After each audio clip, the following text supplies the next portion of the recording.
Sejam bem-vindos a mais uma história do Extremo Oriente. Hoje, a maior montadora do mundo, a gigante japonesa Toyota Motors. O homem responsável pela Toyota moderna, Kiichiro Toyoda, nasceu em 11 de junho de 1894 como o filho mais velho de Sakichi Toyoda, um engenheiro, e Tamisahara. Crescendo como uma criança interessada nas ciências, ele logo se matriculou na universidade para seguir a área desejada. Ele recebeu seu diploma pela Faculdade de Engenharia do Departamento de Engenharia Mecânica da Universidade Imperial de Tóquio em 1920. Ele permaneceu na Faculdade de Direito da Universidade Imperial de Tóquio por aproximadamente 7 meses após a graduação, mas saiu não muito tempo depois. Mesmo assim, logo se juntou à empresa de seu pai, conhecida na época como Toyota Boshoku, responsável pela fabricação de máquinas-ferramenta e peças para teares industriais. Kiichiro viajou para São Francisco, Londres e Oldham entre julho de 1921 e fevereiro de 1922 para aprender sobre a indústria de fiação e tecelagem. E depois retornou de Marselha via Xangai, mas também começou a se interessar pela indústria automotiva. Pode ser surpreendente para alguns, mas a empresa não começou fabricando nada remotamente relacionado a automóveis.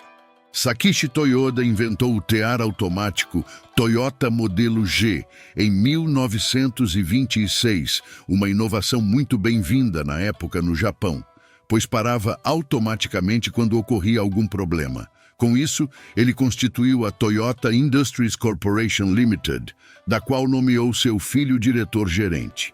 Kiichiro sempre quis transformar o negócio em uma montadora, buscando capitalizar uma nova tecnologia que ele sinceramente acreditava que beneficiaria muito o Japão. Uma visita à Europa e aos Estados Unidos em 1929 apenas confirmou suas crenças. A patente do tear automático foi vendida para a empresa britânica Platt Brothers no mesmo ano, fornecendo o capital inicial para a criação de automóveis.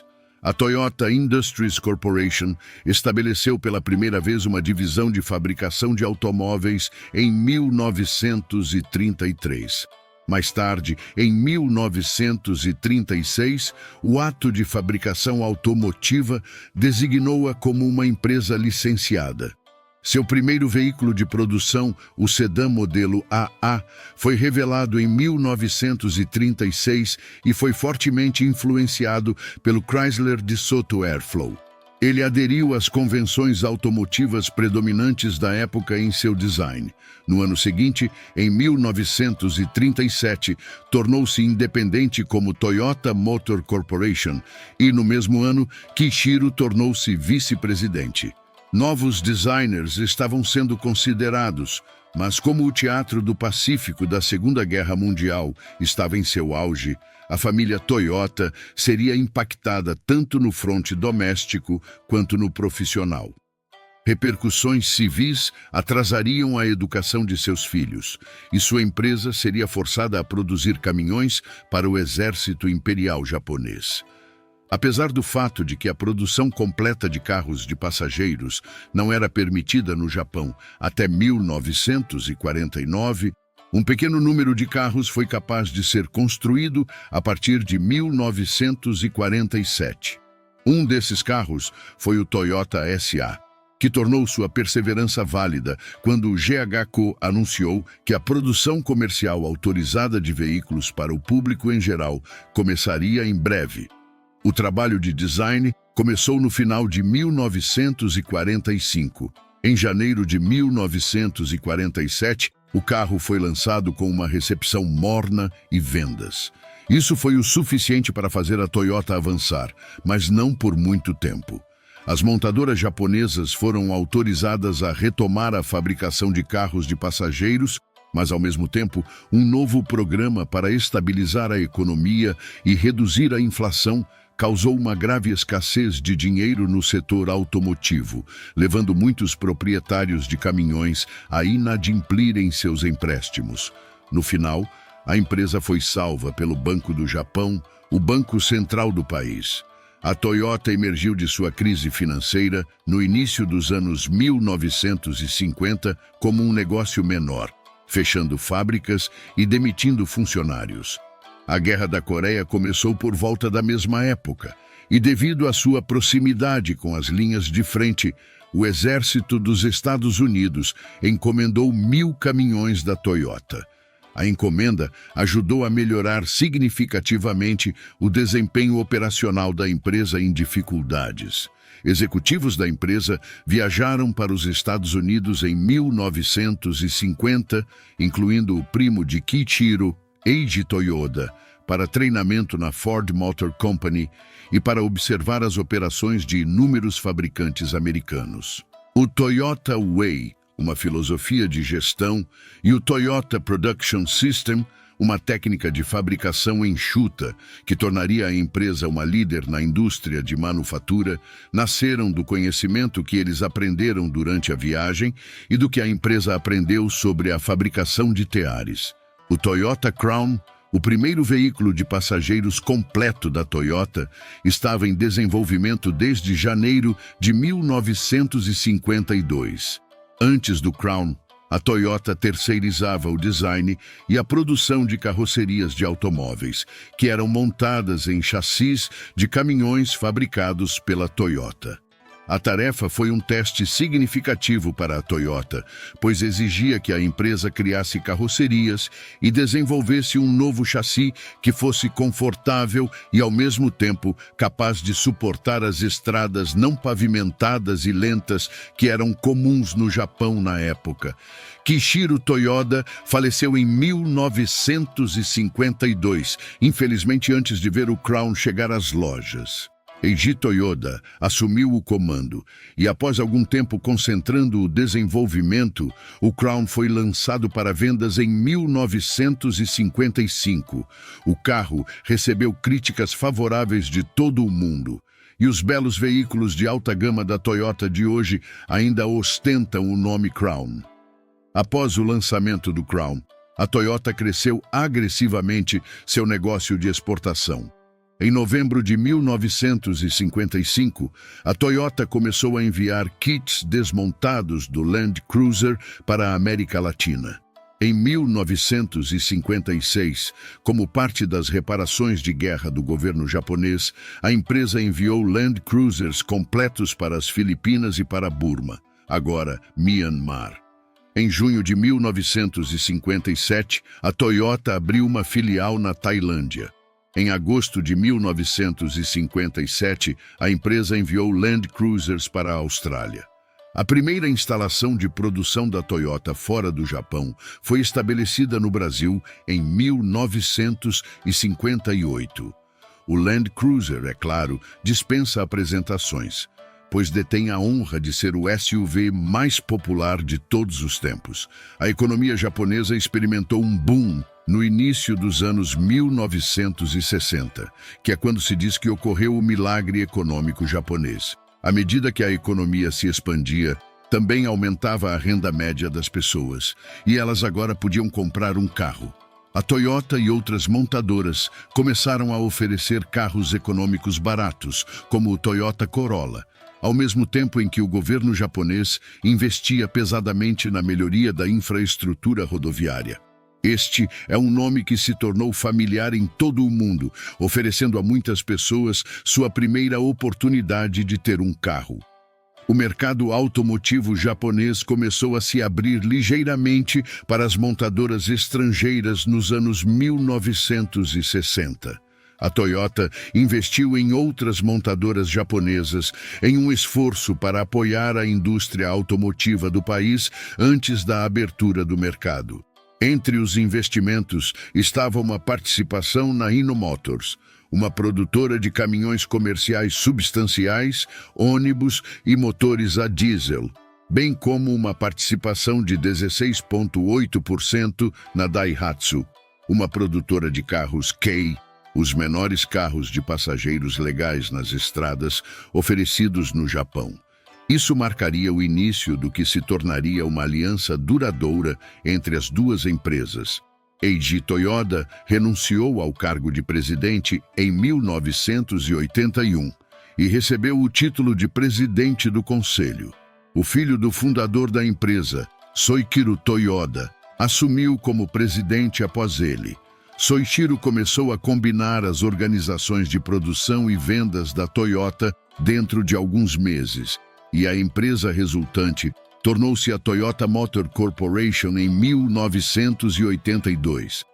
As duas organizações eram comparadas a óleo e água, e levou anos de liderança de Soichiro para unificá-las com sucesso em uma só. Mas o trabalho duro valeu a pena, pois a empresa e a General Motors, GM, concordaram em colaborar na construção da NUMMI, a New United Motor Manufacturing Incorporated, em Fremont, Califórnia, em 1984. A GM viu a joint venture como uma oportunidade de aprender mais sobre o Toyota Way e o Toyota Production System, bem como uma maneira de obter acesso a um carro compacto confiável. A Toyota viu na GM um parceiro que poderia ensiná-los a navegar no ambiente trabalhista americano. E a fábrica deu à empresa sua primeira base de fabricação na América do Norte, permitindo-lhe evitar quaisquer futuras tarifas sobre veículos importados. No início dos anos 1980, a Toyota ganhou seu primeiro prêmio de controle de qualidade japonês e começou a competir em uma variedade de esportes motorizados, aparecendo regularmente no mais alto nível do rally e em outros eventos. Antes do final da década, a Toyota revelou a Lexus, uma nova divisão criada para vender e manter carros de luxo em mercados estrangeiros. Antes da introdução da Lexus, os dois modelos flagship existentes da Toyota, o Crown e o Century, eram voltados exclusivamente para o mercado japonês e não tinham uma presença global forte o suficiente para competir com outros fabricantes de luxo, como Mercedes-Benz, BMW e Jaguar. Desde agosto de 1983, a empresa investiu mais de $1 bilhão no desenvolvimento do nome e de sua frota de veículos. Sob disfarce, a marca Lexus foi introduzida com sucesso em 1989, em grande parte graças ao sedã flagship de grande porte, o LS400, que fez sua estreia com fortes vendas.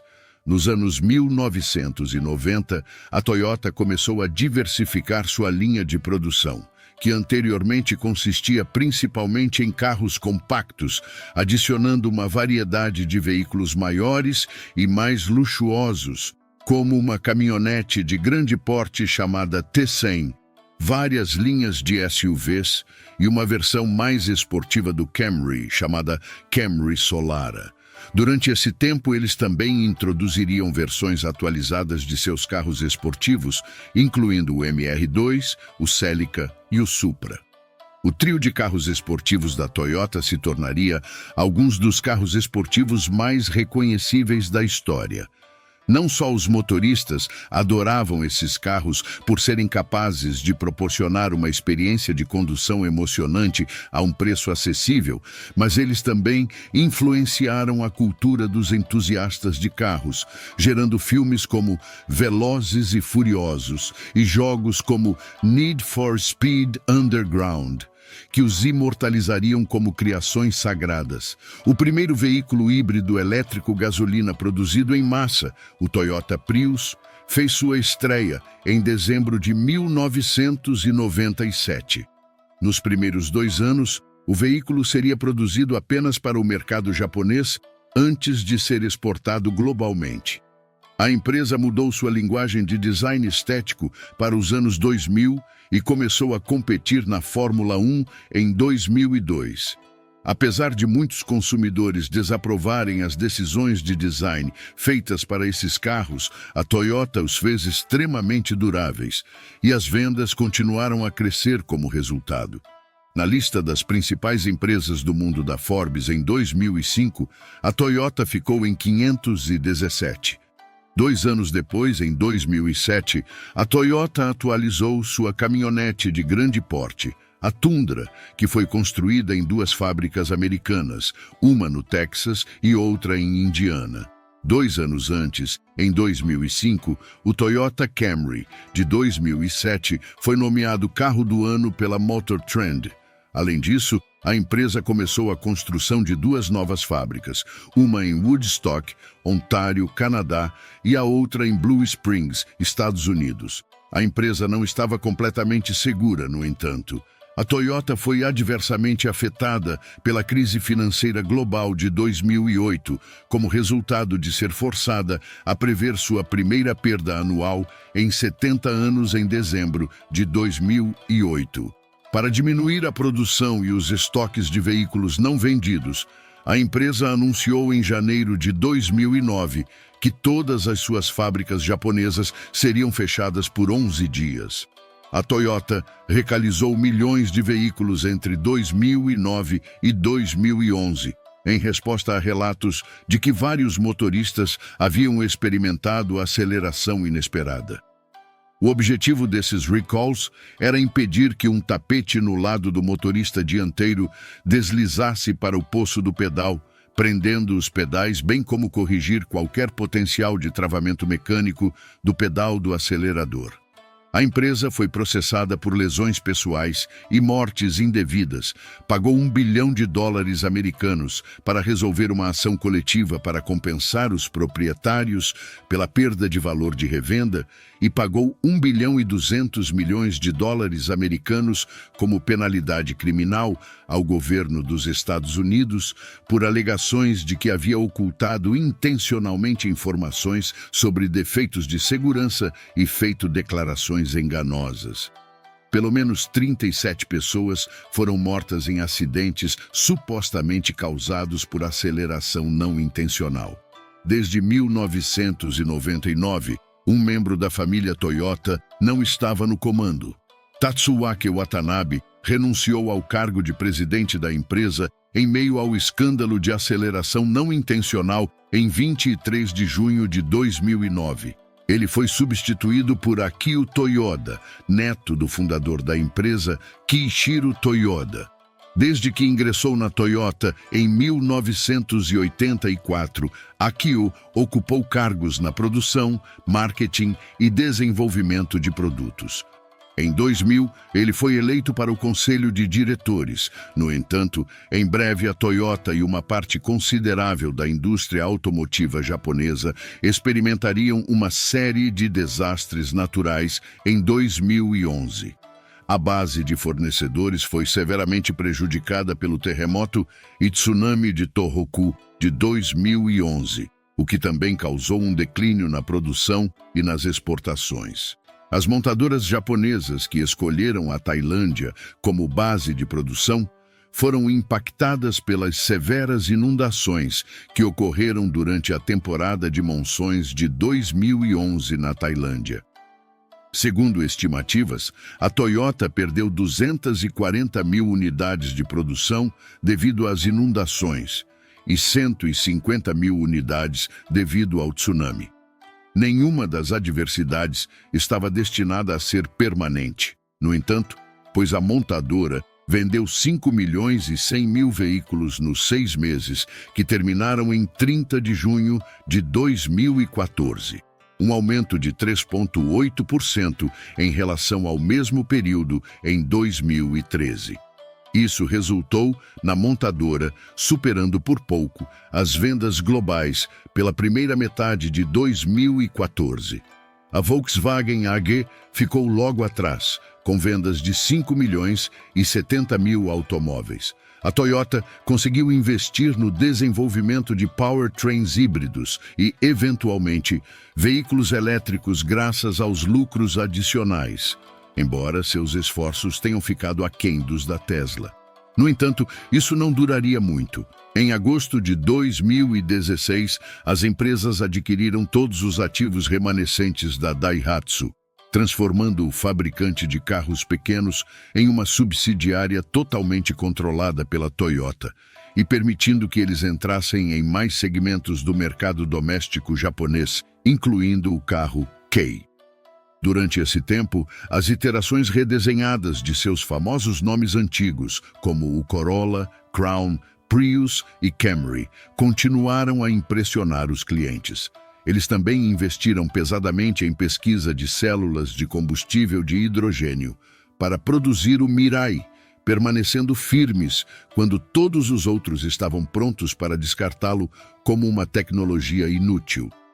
A geração atual do Mirai pode competir em termos de alcance com os veículos elétricos a bateria, brevemente ficando para trás em tecnologias avançadas como direção autônoma. A Toyota alcançou e está planejando em breve superar toda a concorrência. A empresa está projetada para continuar forte no futuro, com uma imagem de marca à prova de balas e um grande número de mercados cativados, como a maior parte do Sudeste Asiático, Sul da Ásia, Oriente Médio e América do Norte. Seu legado é inegável, com uma reputação duradoura de construir carros de boa qualidade que duram, enquanto também são acessíveis. Isso até se estende à submarca Lexus, que compete com BMW e Mercedes e muitas vezes sai por cima em termos de vendas. A empresa de carros favorita de todos está aqui para ficar e continuar a entregar. Ela não esqueceu suas raízes, pois a empresa original de Teares de antigamente ainda existe. Muito obrigado por acompanhar este conteúdo. Não se esqueça de curtir, se inscrever no canal e deixar nos comentários suas impressões e sugestões. Espero você na próxima história do Extremo Oriente. Até lá!